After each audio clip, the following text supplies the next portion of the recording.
너의 가는 길에 주의 평강이 있으리.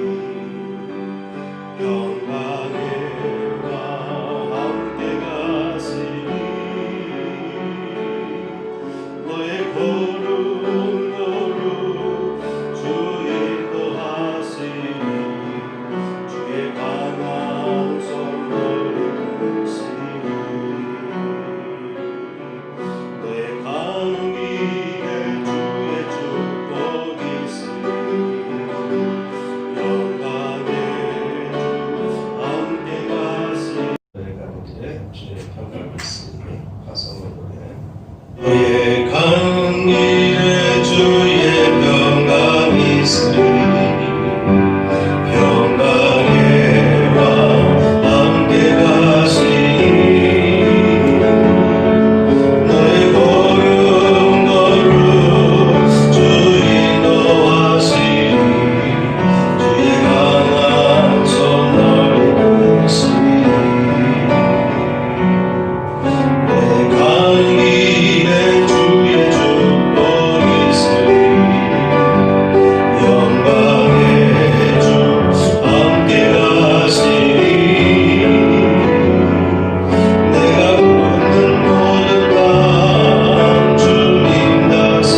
오늘 찬양 가사대로 우리가 살아가는 오늘 우리 삶의 현실은 참으로 혼탁하고 어렵지만 주님께서 우리와 함께 하시고 또 나의 손길을 이끌어 주시는 그러한 모습을 바라보면서 살아가면 반드시 우리는 이 세상에 살아갈 때에 승리할 줄 믿습니다. 다시 한번 가사를 생각하면서 또 이렇게 마음의 영상을 열으셔서 주님께서 나와 함께 하시는 모습을 마음으로 그려가면서 이 노래를 한 번 더 부르겠습니다.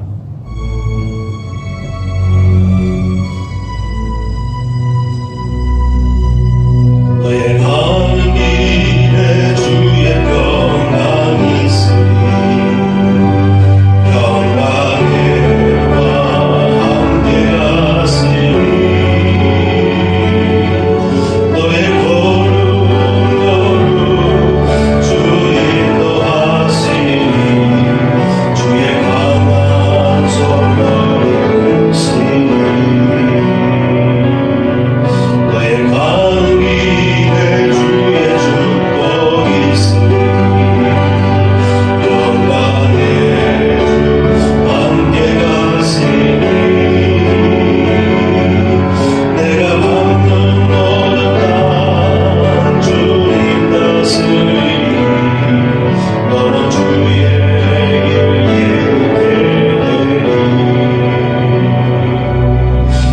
주님 나라 위하여 길 떠나는 나의 영들여 주께서 나가시니 너는 가라 주의 이름으로 또 지금과 나에게 우주께 하고 세상은 내 안에서 주의 영광 나가고 안내하라 세상이 이신 주를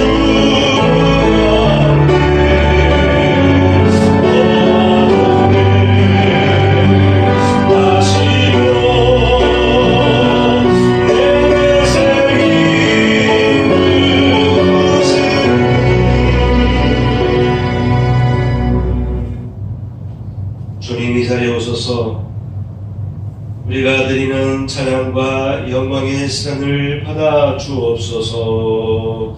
아멘.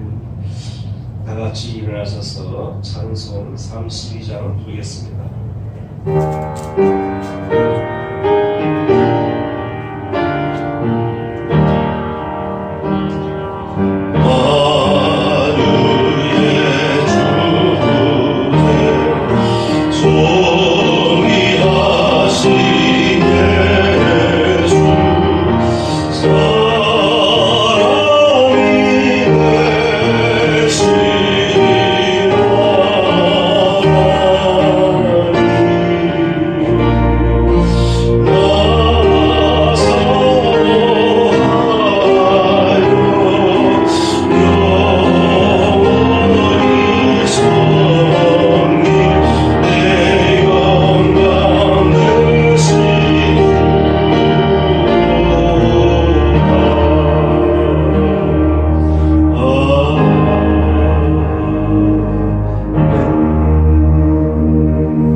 찬송 350장입니다.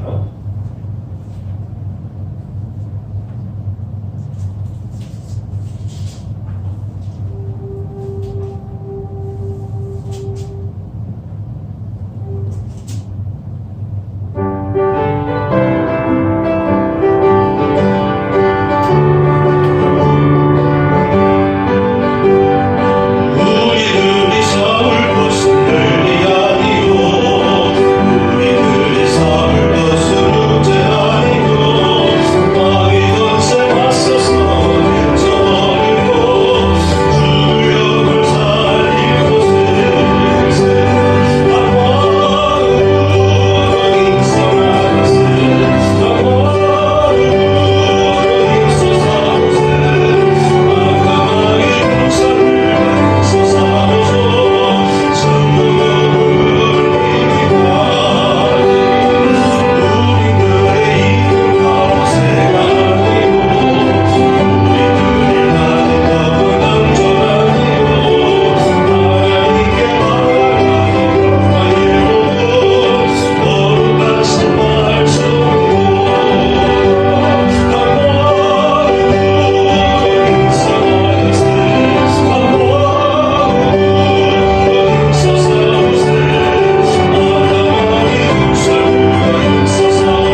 할렐루야. 찬양 가사대로 어둠이 지나고 밝은 날이 전 세계, 특히 우리나라에 임하기를 기도합시다. 아멘. 오늘 말씀은 신약 성경 고린도후서 10장 3절에서 13절까지의 말씀을 읽도록 하겠습니다. 신약 성경 296쪽에 고린도후서 10장 3절에서 13절까지의 말씀을 함께 읽도록 하겠습니다. 10장 3절에서 13절까지 말씀을 함께 읽습니다. 우리가 육신으로 행하나 육신에 따라 싸우지 아니하노니 우리의 싸우는 무기는 육신에 속한 것이 아니요 오직 견고한 진도 무너뜨리는 하나님의 능력이라. 모든 이론을 무너뜨리며 하나님 아는 것을 대적하여 높아진 것을 다 무너뜨리고 모든 생각을 사로잡아 그리스도에게 복종케 하니 너희의 복종이 온전하게 될 때에 모든 복종하지 않는 것을 벌하려고 준비하는 중에 있노라.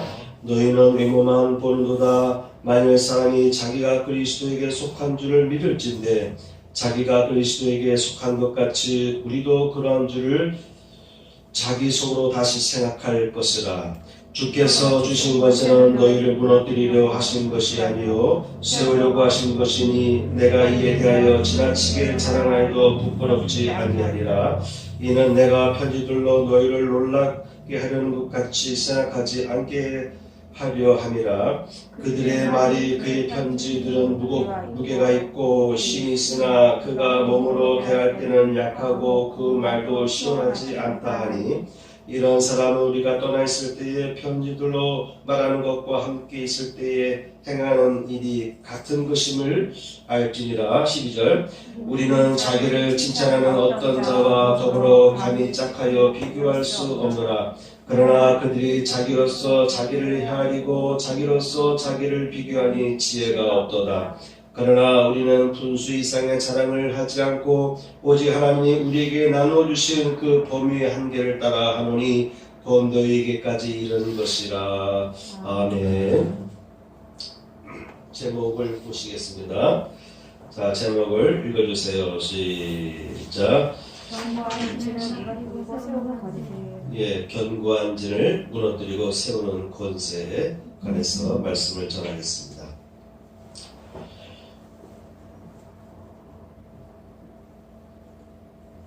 지난달 10월 30일, 그러니까 한 달 전이죠.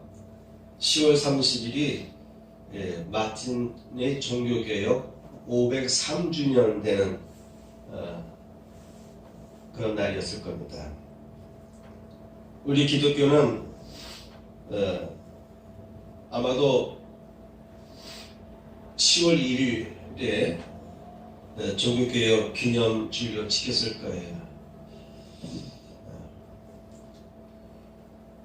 비록 한 달이 지났지만 11월 마지막 주일에 종교교육과 관련된 말씀을 곁들여서 전하려고 합니다. 제가 추수감사절 때 잠깐 언급했듯이 기독교는 10월 31일을 대단히 중요하게 여깁니다. 개신교가 종교교를 통해서 확고하게 자리를 잡았기 때문에 우리 기독교인들은 모든 교단들이 아마도 10월 30일 그 전후의 주일을 종교교육 주일로 지켰을 거예요. 반면 캐톨릭은 10월 31일 날에 할로윈 데이가 있죠. 그리고 11월 1일에 만성절에서 모든 성인들을 기념하는 절기를 가졌어요. 그러다 보니까 캐톨릭은 추수감사절도 안 드리게 됐고, 그리고 종교개혁과는 무관한 그러한 주관을 그들은 그 교회를 위해서 이렇게 이끌고 가고 있는 것을 알 수 있습니다. 종교개혁 기간도 한 달이 지났지만 오늘 우리의 현실을 바라볼 때, 전 세계 또는 특히 우리나라의 현실을 바라볼 때 특히 우리 이 교회 안에서 변혁이랄까요? 개혁적인 그런 움직임이 필요한 것 같아요. 그래서 오늘 말씀을 전할 때 곁들여서 종교개혁과 관계된 말씀을 전하려고 합니다. 우리는 종종 혁명보다 어려운 것이 개혁이라는 말을 듣고 있어요. 그죠? 지금 우리나라가 앓고 있는 혼란은 우리 조선 말기 때와 같기도 하고, 그죠? 우리 이 조선 시대에 보면은 중간중간 밑에도 중간들이 많이 있잖아요. 그죠? 파벌 싸움 있고, 그때를 보는 것 같아요. 아마도 그때도 이랬을까. 우리의 나라가 지금 내적으로 많은 혼란을 겪고 있습니다. 나라가 발전하기 위해서는, 나라와 문명, 문화, 사회가 발전하기 위해서는 개혁의 과정을 밟고 가야 됩니다.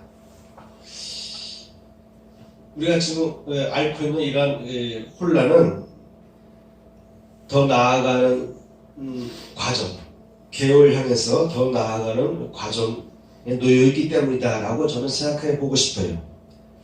국가는 미래를 향해서 종교와 문화와 정치와 경제, 군사, 사업체계 등등 전 분야에 걸쳐서 스스로 개혁하고 변화를 추구해가고 그런 노력을 계속하지 않으면 한참 꽃피었던 그 문화 문명이랄지라도 제도랄지라도 다시 뒤로 뒷걸음질 치게 되고 도태되기가 쉽습니다.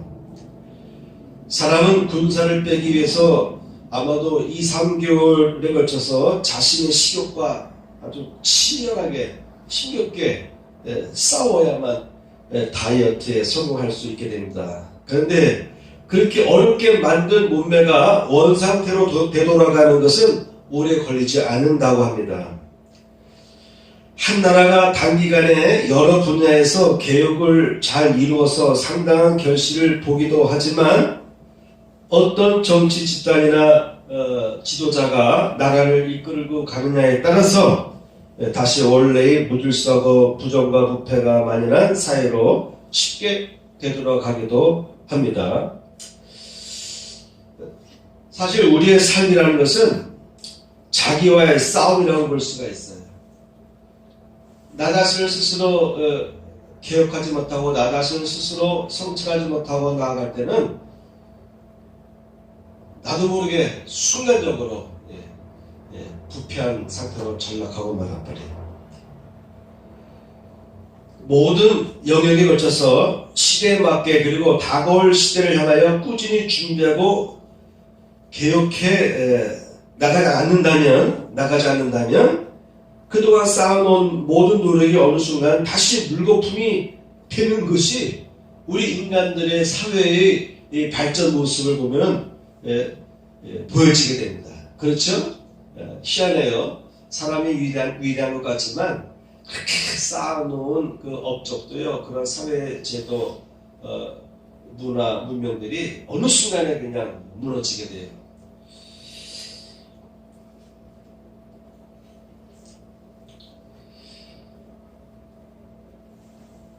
근데 이 개혁의 과정에는 그에 따르는 아픔과 손실, 희생이 반드시 따르게 됩니다. 그래서 본인이나 집단이 누리던 부와 권세의 손실과 희생을 마주치게 되면 본능적으로 거부하게 되고 반항하는 것이 마음에서 일기 시작합니다. 그렇죠? 그래서 스스로 갈등에 빠지게 됩니다. 또 그래서 두 집단 사이에 갈등이 발생하기도 하는 것이죠.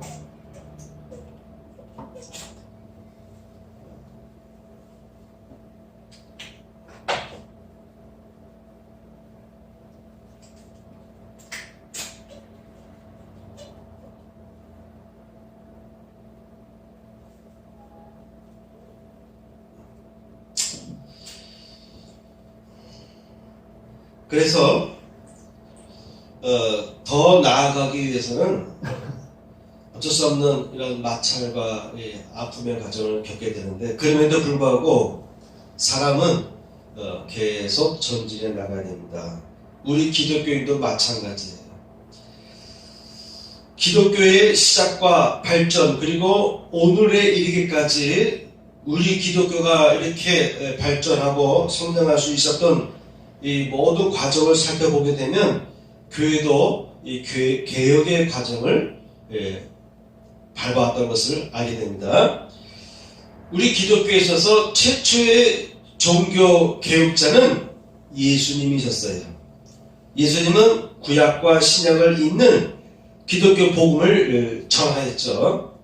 그렇지만 예수님 당시의 기득권자였던 바리새인과 제사장과 율법사들과 사두개인들이 예수님의 복음을 받아들일 수가 없었어요. 본인들의 이익과 충돌할 수밖에 없었기 때문에 예수님의 복음을 받아들일 수가 없었어요. 그래서 복음을 거부하게 됩니다. 예수님을 핍박하게 되고, 어떻게 해서든지 종교 재판을 열어서 예수님을 그 죄로 몰아가기 위해서 혈안이 되어 있었지 않습니까? 결국 종교 재판을 해서 예수님이 십자가에 처형당하도록 로마 빌라도 총독을 압박하여서 결국 예수님은 십자가에서 죽게 되었죠. 예수님께서 부활 승천하신 이후에도 유대교는 예수님을 따르는 기독교도들을 용납하지 않았어요. 계속해서 핍박을 하고 회당에서 몰아냈습니다. 결국 기독교도들은 회당이 아닌 교회를 중심으로 주일에 모여서 유대교에서 완전히 독립된 새로운 종교의 모습을 갖추게 되었어요. 기독교는 구약과 연결되어 있습니다. 그러나 종교의 형태는 유대교와 완전히 다른 형태로 우리 기독교가 나아가게 되었습니다. 고대 기독교 시대에는 로마로부터 300년에 걸쳐서 핍박을 받았어요. 313년 밀라노 칙령 이후로 기독교가 로마에 국교화되면서 기독교 문화는 유럽으로 확장하면서 꽃을 피우게 되었습니다. 그러던 기독교가 중세에 이르러서 찬란한 기독교 문화를 마음껏 꽃필 수 있었지만, 그런데 다른 쪽에서 바라보게 되면 중세기는 암흑기다 이렇게 말합니다. 그죠? 기독교 문화가 극도로 번창할 때 교회가 다가올 미래를 향해 스스로 개혁하는 노력을 하지 못하기 때문에 암흑기에 빠지고 말았습니다. 그래서 중세시대의 교회는 극도로 부패하게 되었던 것이죠. 겉으로 드러난 기독교적인 건축 양식과 문화의 화려함의 내면에는 형식과 전통, 권위주의라는 독초가 돌이킬 수 없을 정도로 자리 잡았어요. 제가 늘 강조하지만 저 유럽에 있는 그 성당들을 보면 고대 교회 모습들을 보게 되면 엄청난 그 열정과 헌신으로 지어진 거예요. 오랜 세월. 그래서 오늘날도 관광하면 그 시대에 지은 건물들 보면서 그 아름다움에 사로잡히게 됩니다. 저는 그런 모습들을 보면서 야, 천년왕국이 이런 모습이겠구나. 이 지구상에 천년왕국이 왔을 때에 이보다 더 하나님의 영광을 추구하고 기독교의 문화가 찬양한 때가 과연 올까? 이렇게 여겨질 정도로 건축, 문화, 예술에서 아주 극도로 발전했어요. 그런데 그 내면에서는 더 나은 미래를 향해 나가기 위한 개혁의 작업에 실패했어요. 그래서 형식과 전통, 권위주의라는 독소에 심각하게 병들고 말았습니다. 마치 예수님 시대의 제사장들과 바리새인들과 사두개인들, 율법학사들 이들의 모습과 비교될 정도의 그런 형식주의에 빠지고 말았어요. 하나님이 나를 향한 개혁에 눈이 멀 수밖에 없었습니다. 결국 골고 골마서 환부를 도려내지 않으면 안 되는 부정과 부패의 병에 걸리고 말았어요. 그래서 곳곳에서 성경의 권위와 믿음과 오직 은혜의 복음에 대한 회복운동이 일어나기 시작했습니다. 소수의 지도자들에 의해서 일어나기 시작해서 마틴 루터의 종교개혁 그 때를 즈음해서 유럽 전역에 확산되기 시작한 거예요.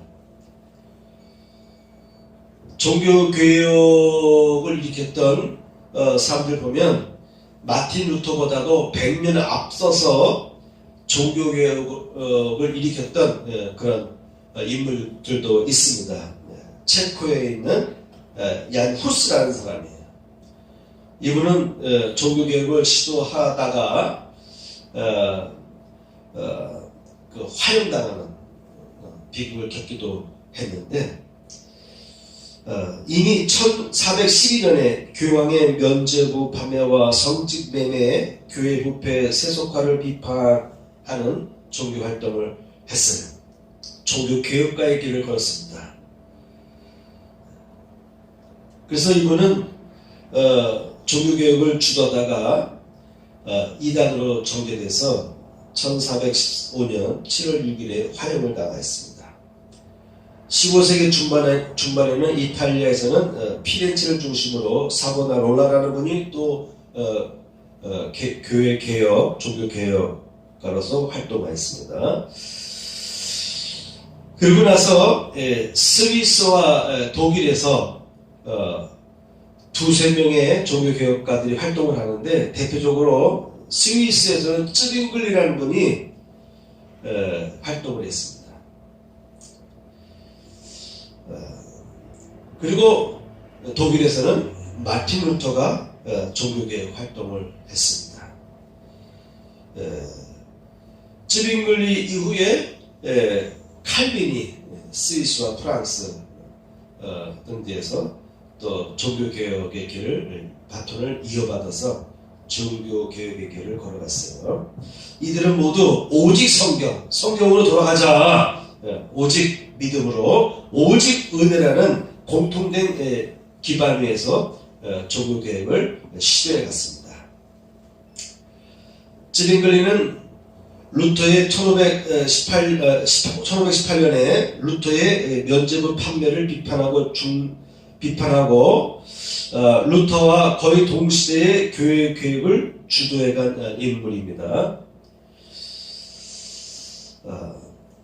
쥐리를 중심으로 교황 세력을 축출하고 카톨릭으로부터 독립하면서 쯔빙글리는 스위스에 있는 그 13개 지역 중에서 8개 지역을 중심으로 교황청 중심의 세력과 이렇게 나눠지고 갈등을 일으키고 그래서 결국은 군사 충돌까지 일어나서 전쟁까지 발발합니다.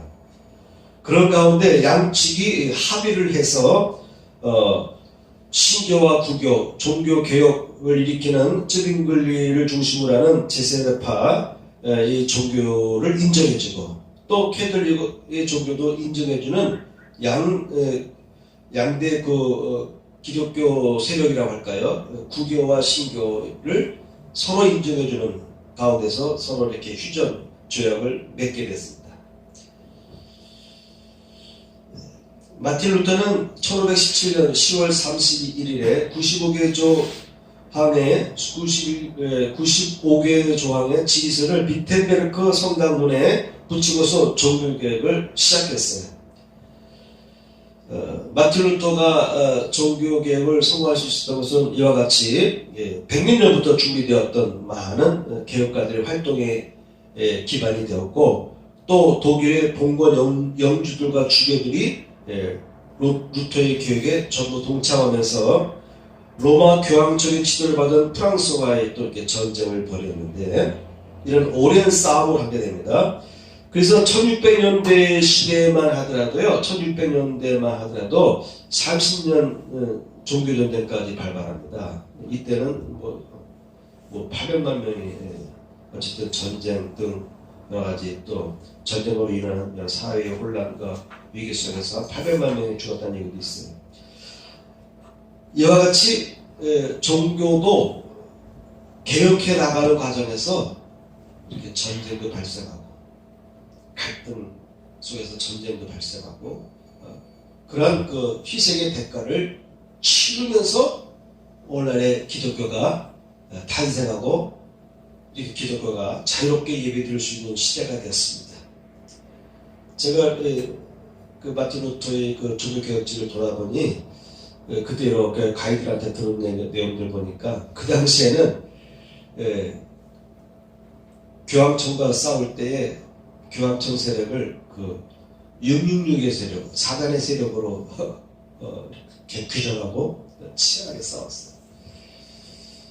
그렇게 해서 그 수많은 희생을 통해서 종교의 자유가 이렇게 얻어지게 된 거예요. 다시 말하자면 종교 개혁이라는 것도 많은 희생의 과정을 겪어야만 했다고 거예요. 만일 그러한 개혁의 과정에서 희생이 두려워서 아무도 시도하지 못했다면 오늘날 같은 자유로운 종교의 삶을 살 수가 없었을 것이에요. 그래서 우리 기독교인들은 다 성경책을 아무나 다 소유할 수 있고 이렇게 자유롭게 예배드릴 수 있는 시대가 온 것입니다. 그리고 오직 성경의 시대로 돌아가자. 그래서 성경 중심의 삶, 오직 믿음으로 구원받고 하나님의 은혜, 오직 하나님의 은혜에 의해서만 산다. 이런 가치를 회복하게 되었습니다. 자, 그래서 종교개혁 운동은 하나님의 나라를 바르게 이루어 나가기 위한 운동이었던 것이죠. 원래 초대교회 모습으로 돌아가자. 본래의 교회의 모습으로 돌아가자. 성경으로 돌아가자. 전통이나 이런 형식, 권위주의에서 벗어나서 원래 초대교회 모습으로 돌아가서 성경으로 돌아가서 하나님께서 원하시는 하나님의 나라를 이루려고 하는 그런 운동이었습니다. 교회가 말씀에 바로 서지 못하고 또 그리스도인이 삶에서 온전한 삶을, 그리스도인다운 온전한 삶을 살아가지 못할 때, 교회가 말씀에 바로 서지 못하고 크리스찬들 또한 크리스찬다운 삶을 살아가지 못할 때, 교회가 크리스찬들을 바르게 가르치고 바른 길로 나아가도록 교육시켜 나가지 못할 때, 올바른 크리스찬들을 세워 나가지 못할 때에 교회와 그리스도는 부패하게 돼서 세상을 향한 빛과 소금의 사명을 감당할 수 없게 된다고 하는 것이에요. 나라 안과 밖으로 극심한 혼란을 겪고 있는 요즘에 우리 그리스도는 성경 말씀의 길을 더욱더 귀를 기울여서 하나님께서 원하시는 나라를 이뤄나가기 위해서 쓰임받는 성도들이 곳곳에서 자라나기를 축원합니다. 아멘. 나라가 어려운 것은요, 우리 기독교의 책이겠어요. 제대로 된 깨어있는 크리스찬들이 곳곳에서 활동하게 되면 나라가 좀 더 밝은 미래로 나아갈 수가 있어요. 예수님 당시에 바리새인들의 모습은 그들도 나름대로 하나님을 열심히 추종했지만, 따라갔지만, 섬기는 것 같았지만 예수님께서 보고 그들을 향해서 해치라 무도가 하고 비판했어요. 중세시대의 교회의 그 찬란한 업적들을 보게 되면 마치 천년왕국이 도래한 것 같은 그런 아름다운 문명을 일으켰지만 그 내면에서는 암흑기에 빠졌어요. 교회가 타락하고 그리스도 교회 안에도 부정과 부패가 많이 나는 그런 죄악에 빠지고 말았던 것입니다. 그러므로 오늘날도 마찬가지예요. 교회를 다니더라도 교회를 출석하더라도 교회에 또한 중책을 받은 사람이라 할지라도 바리새인들과 같은 상태, 부패한 크리스찬으로 전락되기가 쉽습니다. 그래서 우리 크리스찬들이 정신 차려야 됩니다. 교회가 교인들을 바르게 가르치고 훈련해야 됩니다. 하나님께서 원하시는 삶을 살아가도록 깨우쳐야 되는 것이죠. 자, 저는 오늘 말씀 본문에서 한 4가지 항목을 생각해 봤습니다. 첫째, 견고한 진도 무너뜨리는 능력에 관해서 전하겠습니다. 사도 바울은 본문에서 보면 우리가 육체에 있어서 행하나 육체대로 싸우지 아니하노니 우리의 싸우는 무기는 육체에 속한 것이 아니요 오직 하나님 앞에서 견고한 진도 무너뜨리는 하나님의 능력이라. 모든 이론을 무너뜨리며 하나님 아는 것을 대적하여 높아진 것을 다 무너뜨리고 모든 생각을 사로잡아 그리스도께 복종하게 하니 라고 전하였습니다. 국가와 사회가 혼란스러울수록 우리 크리스찬들은 더욱 영원한 진리인 성경 말씀에 귀를 기울여야 하고요. 이 말씀에서, 성경에서 해답을 찾으려고 노력을 해야 되고요. 또 그 말씀에 복종하는 삶을 살아야 됩니다. 말씀의 진리를 바르게 해석할 수 있는 능력이 성도들에게 있어야 됩니다. 그래서 중세시대 이후에 종교개혁을 통해서 각 나라마다 성경 원전을, 헬라어로 써있던 성경 원전을, 라틴어로 되어 있던 성경 원전을 각 나라별로, 영국은 영어로, 독일은 독일어로, 각 나라별의 자기 백성들이 읽을 수 있는 언어로 번역을 해서 일반 시민들에게 성경을 배포했던 거예요. 성경 말씀은 성직자들만 소유할 수 있는 것이 아니고 모든 백성들이, 시민들이 소유해야 된다. 직접 하나님의 말씀을 읽을 수 있는 기회를 주어야 된다고. 그래서 성경을 이렇게 번역하다가 이단으로 정죄돼서 파행당하지 않습니까? 그러한 과정, 희생을, 대가를 치르고 나서 이와 같이 전 세계 기독교인들에게 성경 말씀이 배포되었던 것이죠. 자, 그래서 말씀의 진을 바르게 해석하는 능력이 성도들에게 있어야 되고요. 현재의 삶에 적용할 수 있는 영성이 준비되어 있어야 되는 거예요. 말씀대로 삶따로가 아니죠. 말씀에 기록되었으면 그대로 나의 삶 속에 적용시키는 삶. 이게 영적인 삶이에요. 그리스도는 세속에서 사탄과의 영적 싸움을 하고 있다는 것을 잊어서는 안 됩니다. 그냥 세속의 눈으로 바라보면 나라가 왜 이렇게 어렵지? 왜 이렇게 혼란스럽지? 라고 말하지만 우리 기독교의 눈으로 보게 되면 그 배후의 역사는 이 다툼의 영, 분열의 영이 있는 역사가 있는 것을 우리는 알으셔야 돼요.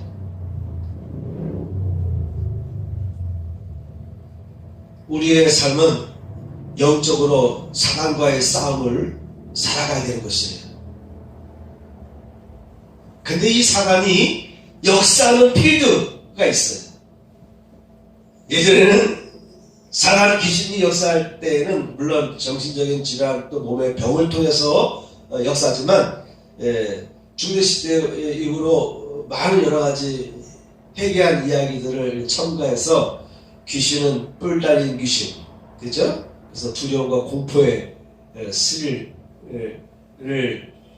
주는 그런 귀신들을 연상했는데, 오늘날 사단의 활동하는 모습을 이렇게 보면요, 아담 때도 마찬가지예요. 아담 때도 사단이 뿔 갖고 나타났어요? 그건 아니잖아요, 그죠? 친근하게 다가왔거든요. 사람과 대화할 수 있는 존재로 다가왔어요. 사단이 역사하는 필드는 사람의 마음이라는 거예요. 자, 여러분의 마음입니다. 사단은 여러분의 마음에서 활동해요. 바이러스도 내 몸에서 활동하잖아요. 그죠? 내 몸 바깥에 있으면은 4일 만에 죽기도 하고, 하루 만에 죽기도 하고, 그죠? 의류, 조미료, 뭐 플라스틱, 스테인리스 이런 종류에 따라서 바이러스도 뭐 하루, 이틀, 3일, 4일까지 생존한다고 그러는데 이 바이러스가 우리 몸속에 들어오게 되면 이 바이러스가 번창하게 되는 것처럼 사단도요 우리의 마음밭에 들어오려고 해요. 우리의 마음밭이 사단이 활동하는 필드예요. 귀신이 활동하기 원하는 것은 바로 우리의 마음밭인 거예요. 그래서 사단은요, 제가 말하는 사단은 악한 세력을 다 포함합니다. 귀신들도 다 포함하고요. 사단은 집요하게 파고들어요.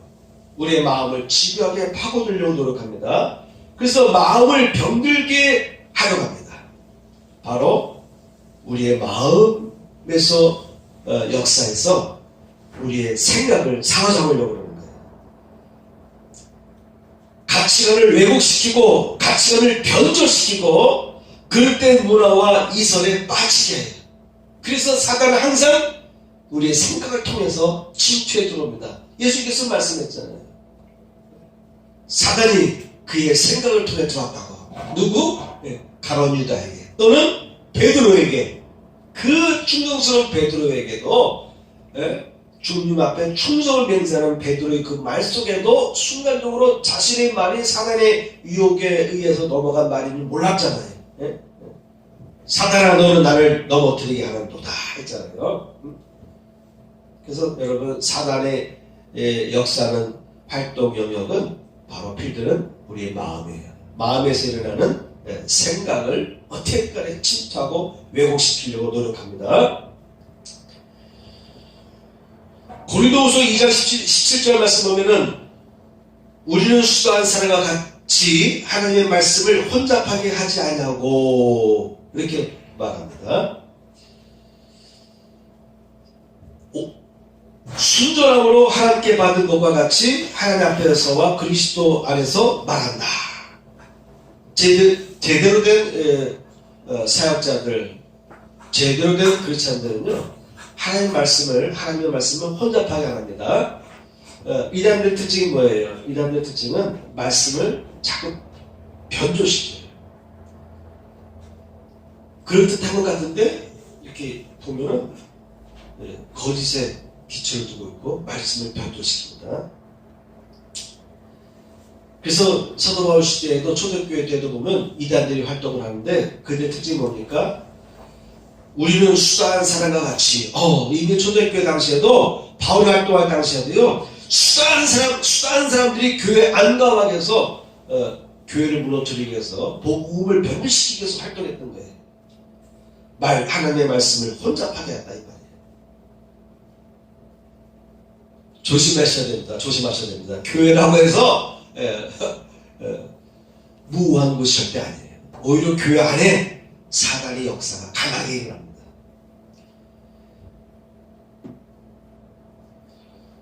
고린도후서 4장 2절 말씀 보면은 이에 수는 부끄러움의 일을 버리고 꾀울 가운데 행하지 않으며 하나님의 말씀을 혼잡하게 아니하고 오직 진리를 나타내므로 하나님 앞에서 각 사람의 양심에 대하여 스스로 천고하노라.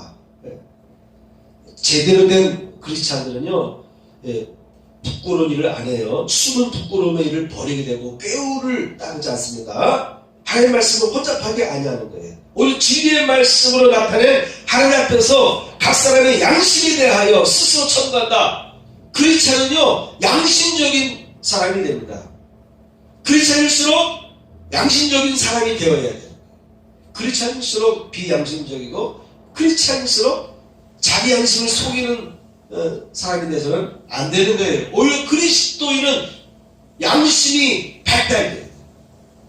조그마한 것도 말이죠. 그 양심이 너무너무 발달해가지고 자신의 그 결함, 잘못된 것을 즉각 발견해낼 수 있는 그런 능력이 있어야 되는 것이죠. 그런데 사단은 고린도후서 4장 4절 말씀 보니까 그 중에 이 세상 신이 믿지 아니하는 자들의 마음을 혼미하여 그리스도의 영광의 복음의 광채가 비치지 못하게 하리니 이렇게 되어 있습니다. 이 세상에는요 이 세상의 신 사단이 활동하는 무대라고 했죠. 그래서 사단이 사람들의 마음을 혼미케 해서 예수를 발견하지 못하도록, 예수의 형상은 하나님의 형상인데 예수를 바라보지 못하게 한다. 하나님을 바라보지 못하게 한다는 거예요. 오늘날 특히 우리나라 지금 보면은 기독교의 빛이 거의 꺼져가는 상황이었어요. 그렇죠? 예전에는 교회 가면은 좋은 일이 생기고 복도 받고, 교회 가면 사람이 바뀐다. 주정뱅이가 술을 끊게 되고요. 못된 짓 하는 사람이 새 사람이 되고 그랬잖아요. 그렇죠? 모든 면에서 문화적으로, 문명적으로 모든 면에서 다 교회가 앞서갔기 때문에 교회 가면 좋은 곳이라 생각했어요. 오늘 한국 교회는 전 세계에서 가장 강력한 힘을 갖고 있고 또 풍요를 누리고 있어요. 모든 것이 다 완벽하게 준비되어 있어요. 그런데 세상 사람들이 교회를 바라볼 때 시련을 갖지 못하는 거예요. 이제는 세상 사람들이 예수 그리스도를 바라보지 못하게 됐어요. 하나님을 바라보지 못하게 됐어요. 이 내면에는 결국은 사단의 역사가 강하게 역사하고 있다는 거예요.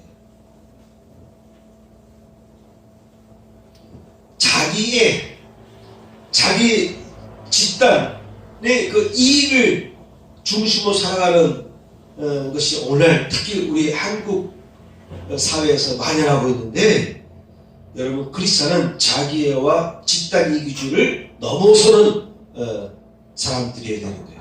기독교인은 자기애와 싸우는 삶을 살아야 돼요. 왜? 예수께서 말씀했잖아요. 나를 따라오려거든 자기의 십자가를 짊어져라. 자기를 부인하라. 이렇게 되어 있지 않습니까? 기독교의 삶은 첫째가 나부터 부정하는 삶을 사는 거예요. 그러니까 당연히 집단 이기주의에 빠지지 않는 거예요. 만약에 그리스도인이 자기애에 빠지고 집단 이기주의의 삶을 벗어나지 못한다면 그분은 이미 심각하게 병든 거예요. 이미 심각하게 타락한 것입니다. 아는지 모르는지, 본인의 병든 상태가 얼마나 심각한지 아는지 모르는지 모르지만 이미 타락하고 병든 상태가 된 거예요. 병이 오랜 시간과 과정을 거쳐서 발병한다고 그러지 않습니까? 그죠? 갑자기 생기는 것은 바이러스에 전염되는 것밖에 더 있겠어요. 그 외에 대부분의 병들은 오랜 시간을 거쳐서 서서히 부패되고 변화되고 병들게 되는 거라고 우리는 알고 있습니다. 그렇듯이 우리 사람의 생각도요, 잘못 판단하게 되고 잘못된 그 결론을 내게 되는 사람들을 보게 되면 이것이 오랜 기간 동안에 자기 생각을 교정하는 삶을 살지 않았기 때문에 그것이 오랜 시간 흐르면서 굳어진 거예요. 그래서 스스로 자정하는 능력을 상실하고 스스로 자기를 바라보고 자기를 비판하고 자기를 객관할 수 있는 이런 영성 훈련이 안 됐기 때문에 이게 굳어진 거예요. 굳어진 거예요. 그래서 자기의 사로잡히게 됩니다. 집단 이기주의에 빠지게 되는 것이죠. 제대로 된 그리스도인이 되려면 늘 자기와의 싸움을 할 수 있어야 되고 자기 생각을 교정할 수 있어야 되고, 내 생각을 교정하기 위해서 우리는 설교 시간에 하나님 말씀에 비춰서 나를 보는 시간이 돼야 돼요. 예배 시간은 바로 나를 보는 시간, 나를 발견하는 시간이 돼야 되는 거예요. 나를 발견하게 하십니다. 하나님은 빛을 비추셔서 나를 보게 하는 거예요. 내 눈에 들보를 보게 하는 거예요. 내 안에 어둠을 발견하게 하시는 것입니다.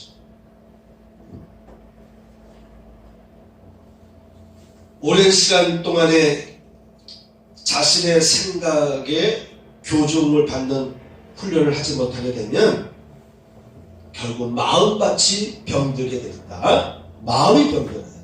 생각은 순간순간 일어나는 것인데 잠시 내가 생각이 삐뚤어질 수 있지만 내가 그 생각을 다시 교정할 수 있어요. 마음이 건전하면. 근데 이 생각이 계속 오랜 시간 동안 걸쳐서 타락하게 되고 잘못된 생각의 길을 자꾸 걷게 되면 생각의 그루지 마음밭도 병들게 되는 거예요. 마음밭도 황폐해지는 거예요. 마음에 금이 가고 마음에 틈이 생기고 마음에 굴곡이 생기고 골이 깊어지고 온갖 상처와 부패한 찌꺼기들로 마음밭을 이루게 되는 거예요. 그래서 마음밭이 몸살을 앓게 되는 것이죠. 결국 마음밭이 병들고 황폐가 되어서 이 단계에 되면은요, 사람은 스스로 자정의 능력을 상실하게 됩니다. 이 정도 되면요, 집단의 자정 능력을 상실하게 됩니다. 본인의 생각이 잘못된 것인지 판단할 수 있는 능력을 상실한 상태가 되는 거예요. 이 단계에 빠지게 되면 의식적이든 무의식적이든 모든 생각이 뒤틀리고 삐뚤어지게 되는 거예요. 그래서 몰라요. 내가 지금 잘못 행동하고 있는지를 모르는 거예요. 옆에서 누가 알려줘도 깨닫지를 못하는 거예요. 그래서 점점점 더욱더욱 잘못된 판단의 포로가 됩니다. 하나님의 능력은 뭐라고 됐습니까? 모든 이론을 파한다고 되어 있어요. 모든 이론을 파한다. 하나님에 대하여 높아진 모든 생각을 사로잡아 그리스도께 복종하게 한다라고 되어 있습니다. 하나님의 능력입니다. 그런데 이 능력이 우리 그리스도인에게 다 부여되어 있어요. 우리 그리스도는 다 이런 능력을 가진 존재예요. 우리가 예수 믿고 구원받으면요, 이것이 어둠인지 이것이 밝음인지 금방 알아요. 저분이 우리 엄마인지 아빠인지, 저분이 우리 엄마 아빠가 아닌지를 깐난하게 대법 알듯이 예수 믿고 구원받으면요, 금방 알아요. 이게 악의 길인지, 이게 밝은 길인지, 이게 하나님이 기뻐하시는 길인지, 이게 죄악의 길인지를 금방 알게 되는 거예요. 그런 능력을 우리 예수 믿으면서부터, 구원받으면서부터 하나님께서 우리 모든 그의 자녀들에게 그런 능력을 부여해 주시는 거예요. 그래서 우리 그리스도인들은요, 이 무기를 가진 무리들입니다. 이런 강력한 무기를 갖춘 존재들이에요. 그러므로 그리스도의 생각은요, 항상 맑아야 돼요. 그리스도인은 항상 온전해지려고 노력을 해야 됩니다. 세상의 것에 휩쓸려 끌려가는 사람에 대해서는 안 된다는 거예요. 온갖 거짓 뉴스가 도배되는 오늘날 무엇이 문제고 무엇이 진짜인지를 판단할 수 있는 능력이 그리스도인들에게 있어야 되는 거예요. 만약 이것이 없다면 그분은 이미 마음밭이 심령이 심각하게 부패되어 있다 이 말이에요. 그리스도는 예수께서 말씀하신 대로 뱀같이 지혜로워야 돼요. 네? 그리스도인에게는 성령이 임하실 때 총명을 부어주십니다. 그러므로 우리는 자꾸 총명을 구해야 돼요. 내가 좀 부족할 때마다 주여 성령님 내게 지혜의 영을 주소서, 네? 지혜로 역사하시고 총명을 더하여 주시고, 네? 내게 지식의 은혜를 더하여 주소서, 이렇게 기도하셔야 됩니다. 그리고 기도할 때마다 자기를 발견하게 되는 거예요. 그래서 자의식을 개혁하게 됩니다. 그리스도를 하면 자의식을 개혁해 나가고 있는 사람, 이렇게 판정이 되어야 되는 거예요. 교회 다니는 사람이 그리스도인이 아니고 교회 다닐수록 자의식이 깨어나고 자의식이 건전하게, 모든 사고 능력이 건전하게 활성화되는 존재로 바뀌어야 되는 거예요. 그런 그리스도인들이 곳곳에서 자라날 때 사회가 바르게 되는 거예요. 부정과 부패가 사라지고요, 밝은 사회가 형성되는 것입니다.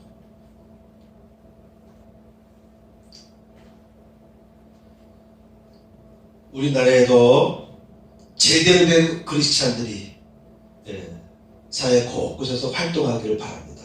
아멘. 그렇게 기도하시기 바랍니다. 정치가들 중에, 사법계에서 활동하는 사람들 중에, 또 교육계에서 활동하시는 분 중에, 또 의료계에서 활동하시는 분들 중에, 또 교육계에서 활동하시는 분들 중에 제대로 된 크리스찬들이 나오도록 기도하시기 바랍니다. 제대로 된 크리스찬들이 곳곳에서 나오지 못하면 이 사회는 병드는 거예요. 두 번째, 내면의 능력을 보라, 여기 되어 있습니다. 사도 바울이 본문 10장 7절에서 너희는 외모만 보는도다. 만일 사람이 자기가 그리스도에게 속한 줄 믿을진데 자기가 그리스도에게 속한 것 같이 우리도 그러한 줄을 자기 속으로 다시 생각할 것이다, 이렇게 말했는데, 여기서 보면은 너희는 외모만 보는도다. 그러면서 말하기를, 사도 바울은 또 이렇게 말한 적이 있습니다. 10절에 보니까 저희의 말이 그 편지들은 중하고 힘이 있으나, 그러니까 사도 바울의 편지는 중하고 힘이 있으나 그 몸에는 그 몸으로 대할 때는 약하고 말이 시원치 않다. 아마도 사도 바울의 키도 좀 작았던 것 같고 왜소했던 것 같고 사도 바울의 그 언변이 좀 부족했던 것 같아요. 그 희한한 것은요, 모세도 그렇잖아요. 나는 언변이 부족한 자입니다. 내 형 아론을 써서 아론은 말을 잘했던 것 같아. 그러니까 하나님께 찾아오셔서 내가 너를 쓰겠다 그랬더니 모세가 거부하잖아요. 여러 번 거부하잖아요. 나는 능력도 없고 모든 것이 다 부족하고 특히 나는 언변이 부족하니 내 형을 쓰세요. 사도 바울도 보니까 그의 문필력은 대단했던 것 같아요. 그래서 상대방의 입장에서도 보면은 중하고 중하다, 무게가 있다 이렇게 말하고 있습니다. 그런데 그의 외모도 그렇고 외모를 보니까 너무너무 약하고 그리고 그의 언변도 보니까 부족하다, 언변이 형편없다 이렇게 소문을 냈어요. 어느 교회가? 고린도 교회가.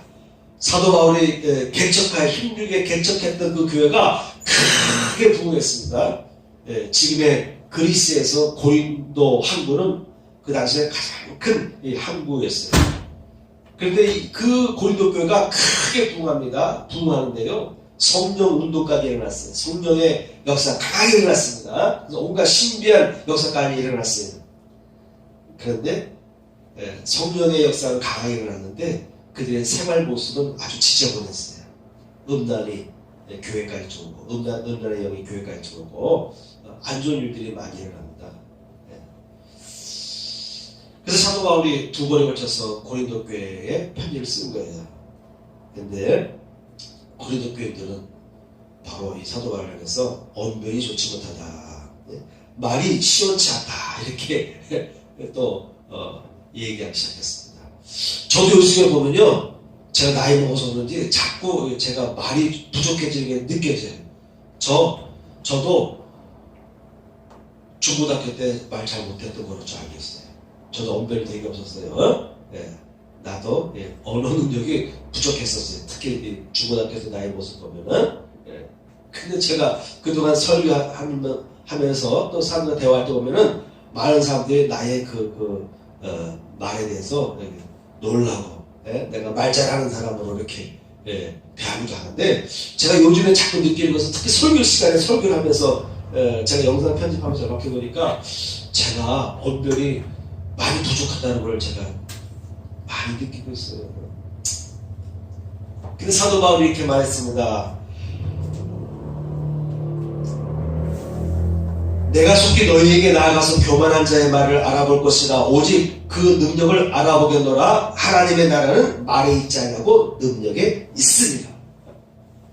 그러니까 사도 바울이 얼마나 말을 못했는지 이미 소문이 이렇게 자자했어요. 그래서 사도 바울의 귀에 들린 거예요. 그래서 내가 너희에게 가는데 내가 너희의 말에 능력이 있는지 내가 알아보겠다 이렇게 말할 정도로. 여러분, 우리 크리스찬에게는요 내면의 능력이 있어야 돼요. 내면의 능력이 있어야 됩니다. 하나님의 나라는 능력이 나타나게 돼 있어요. 예수께서도 말씀하지 않습니까? 너희가 하나님의 손을 힘입어 성령에 힘입어 귀신을 물리치면 하나님의 나라가 이미 임하였느니라. 사도 바울도 말합니다. 하나님의 나라는 그 입에 능력이 있느냐 없느냐에 따라서 달라진다는 거예요. 하나님의 나라는 말에 있지 않냐고 능력이 있다. 우리 크리스찬들에게는요 능력이 있어야 됩니다. 능력. 내면에 여러 가지 영적인 능력이 있어야 돼요. 영적인 능력이 있기 때문에 이 능력이 바깥으로 표출됩니다. 여러분이 기도할 때 기적이 일어나요. 병도 낫게 됩니다. 사람이 변화됩니다. 여러분이 말할 때 상대방이 변화돼요.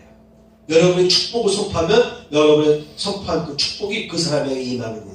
여러분이 그 사람, 아픈 사람에서 기도해주면 그 아픈 사람의 병이 낫게 됩니다. 능력이 나가는 거예요. 여러분이 입술에 능력이 있어요. 그러므로 우리 크리스찬들은 말을 조심해야 돼요. 안 된다는 말을 하면 안 돼요. 재수 없는 아이라고 말해서 안 됩니다. 거꾸로 말하시면 돼요. 될 아이가. 장차 좋은 일이 일어날 것이라고 희망을 선포해야 돼요. 사람은 말대로 되게 돼 있어요. 여러분의 입으로 된 대로 결과를 먹고 살게 돼 있어요. 사람은. 그래서 우리 말을 조심해야 돼요. 우리 말에서는 하나님의 능력이 나오게 할 수 있는 그 언어를 사용하셔야 돼요. 자꾸 축복하고 자꾸 칭찬하시고 자꾸 실험적인 말을 하셔야 됩니다. 그래 여러분 여기 살고 여러분 육도 살게 되는 거예요.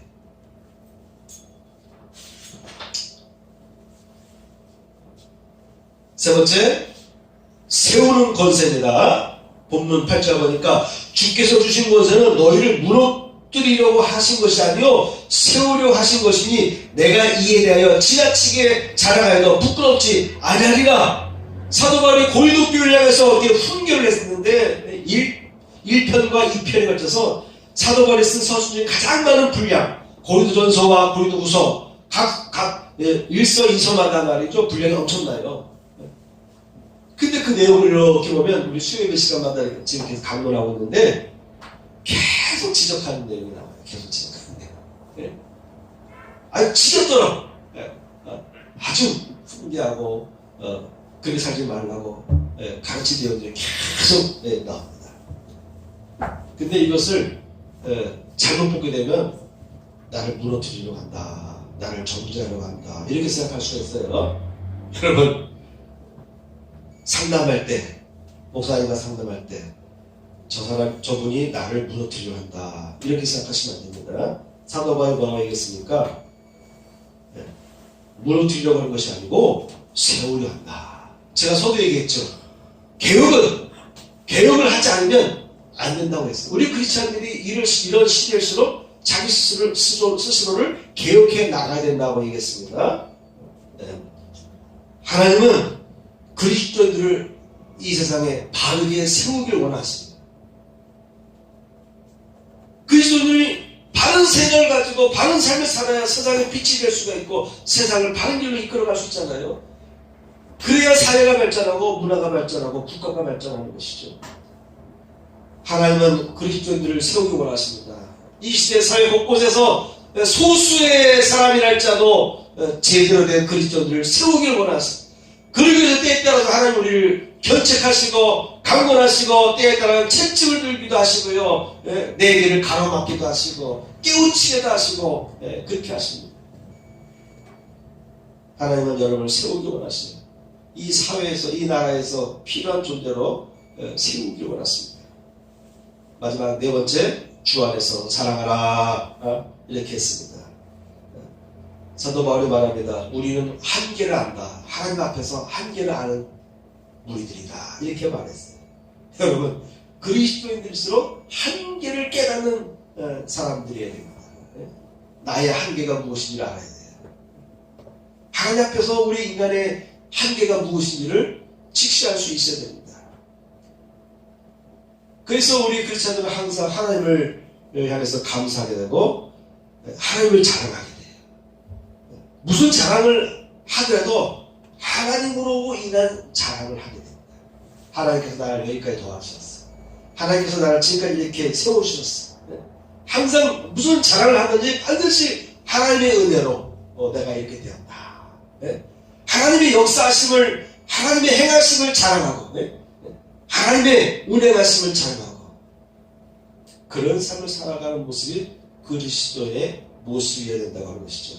자, 우리 그리스도인들이 사회가 어려울수록 혼탁할수록 성경으로 돌아가시고 오늘 말씀 같이 나눈 이런 삶을 살아가기 위해서 노력하시고 정진하셔서 하나님께서 우리를 세우기 원하신다는 걸 기억하시고 하나님께서 세우기 원하시는 존재로 우리가 나아가기를 축원합니다. 아멘. 기도하겠습니다. 하나님, 견고한지를 무너뜨리는 권세가 우리에게 주어졌습니다. 하나님의 능력은 견고한지를 무너뜨리되 우리의 영을 바르게 세우는 능력인 것을 이 시간 우리가 함께 나누었습니다. 주여, 우리의 잘못된 견고한진, 우리 몸속에 쌓인 견고한진을 성령여 역사하셔서 부서뜨리시고 녹이시고 깨뜨리시고 우리 안에 하나님의 영으로 채우시고 세워 주옵소서. 예수 그리스도 이름으로 기도합니다. 아멘. 찬양 부르겠습니다. 다시금 우리나라의 예수의 이름이 높이 경배되는 시대가 오기를 사모하면서 이 노래 부르도록 하겠습니다.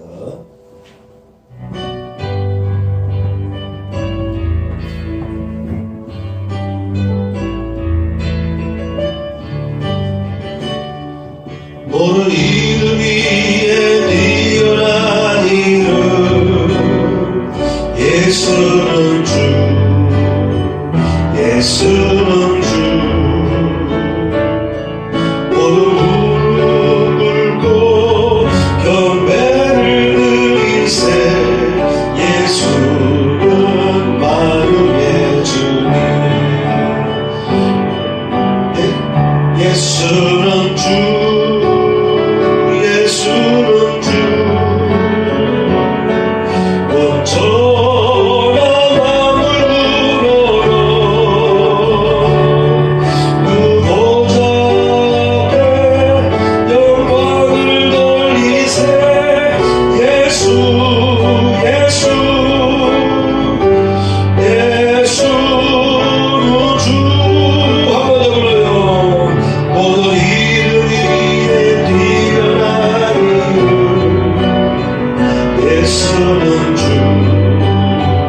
예수는 주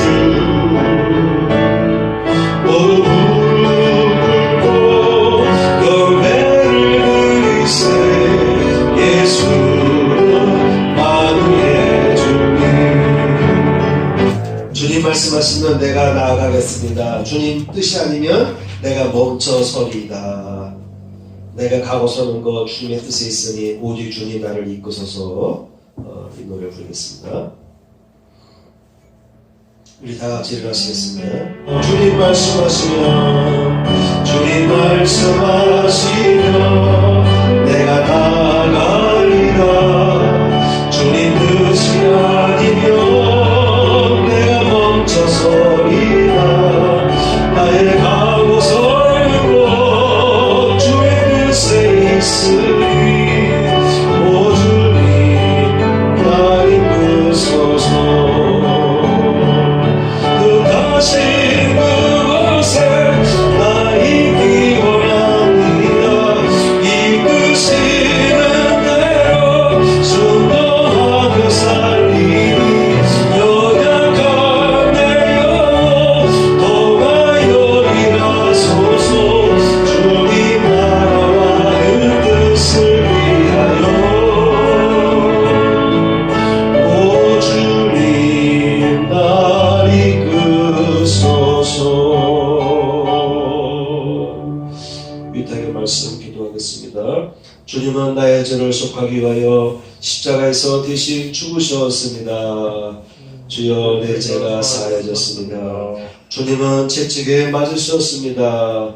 제가 치료를 받았습니다. 동원하겠습니다. 633장.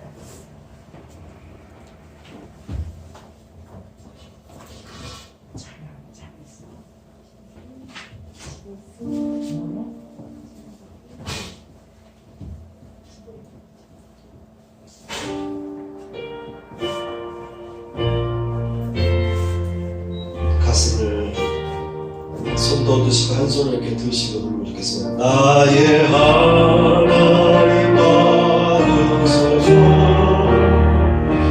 주께 드리는 이 예물을 소리 높여 감사를 주께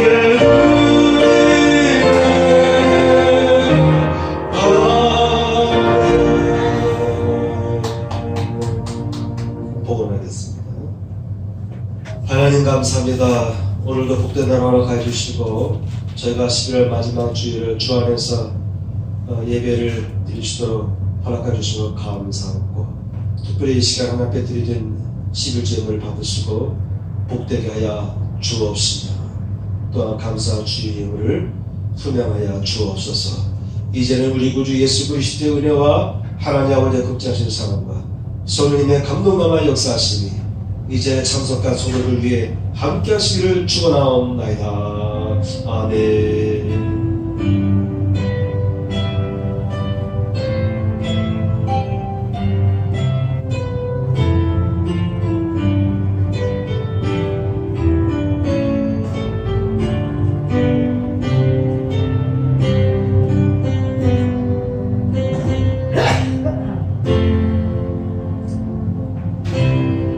박수 함께 한번 드리겠습니다. 할렐루야. 축복합니다. 주님의 이름으로 축복합니다.